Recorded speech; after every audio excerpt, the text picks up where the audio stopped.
Renungan diambil dari bukuku Dari Revolusi Iman Sampai Jalan ke Surga, nomor 66. Dari kerendahan hati ke prestasi.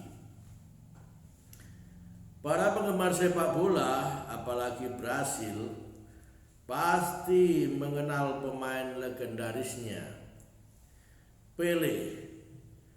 Fisik Pele seakan tercetak sempurna sebagai seorang pemain sepak bola.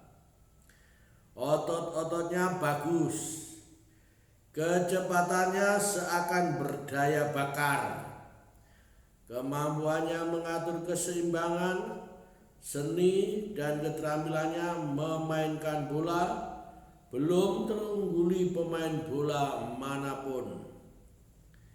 Kebesaran Pele sebagai pemain bola menurut para pengamat dapat disejajarkan dengan William Shakespeare sebagai sastrawan dari Inggris itu.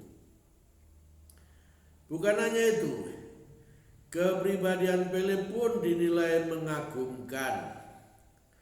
Antara lain tercermin dari ucapannya, "Saya tidak lantas membusungkan dada, karena kadang saya mampu membuat bola masuk dalam gawang dari kehampaan. Saya justru semakin rendah hati karena saya menyadari bahwa kemampuan saya adalah karunia Tuhan. Menjadi kewajiban sayalah untuk mempergunakan bakat itu sebaik-baiknya." Begitu Pele, demikian pula Marco van Basten. Kalau ada pemain bola yang ramah, halus budi, sopan, dan seperti tidak berambisi apa-apa, Marco van Basten lah orangnya. Dialah pemenang 2 kali trofi Ballon d'Or tahun 1989 sebagai penyandang pemain bola terbaik. Tetapi apa katanya? "Saya harus berterima kasih banyak kepada MC Milan dan para pemainnya, karena kepada mereka lah saya telah banyak berutang budi. Saya minta maaf kepada Franco karena ia tidak memenangkannya, walaupun sebenarnya dialah yang lebih pantas."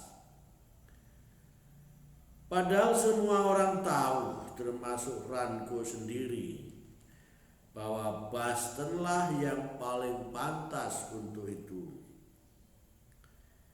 Baik sikap Pele maupun Basten itu bertentangan dengan pendapat sementara orang yang menyatakan kemenangan adalah satu-satunya yang penting dalam olahraga. Untuk bertanding, kamu harus menyalakan api dalam dirimu, dan tidak ada apapun yang dapat untuk menyalakan api itu selain kebencian. Bila semboyan itu diikuti, tidak heran bila olahraga menjadi brutal dan ajang kekerasan. Permainan olahraga hanya menjadi ajang adu otot. Kompetisi menjadi tidak sehat, berbahaya, dan bahkan bisa membawa korban nyawa. Semua itu justru bisa merusak citra dan makna hakiki olahraga sebagai sistem budaya untuk membina hidup sehat dan cara menjalin persaudaraan dan persahabatan. Kalah dalam pertandingan bukan berarti menurunkan kualitas derajatnya sebagai manusia.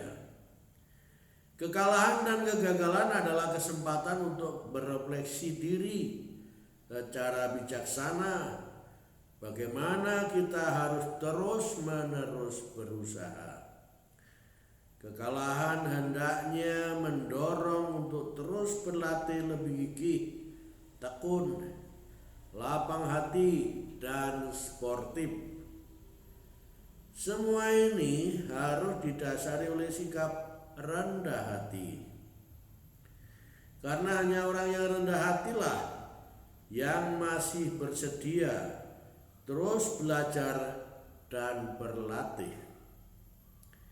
Kerendahan hati adalah jiwa yang besar dan sikap yang benar bagi seorang olahragawan dan olahragawati sejati. Karena pada dasarnya lawan terberat itu adalah diri sendiri.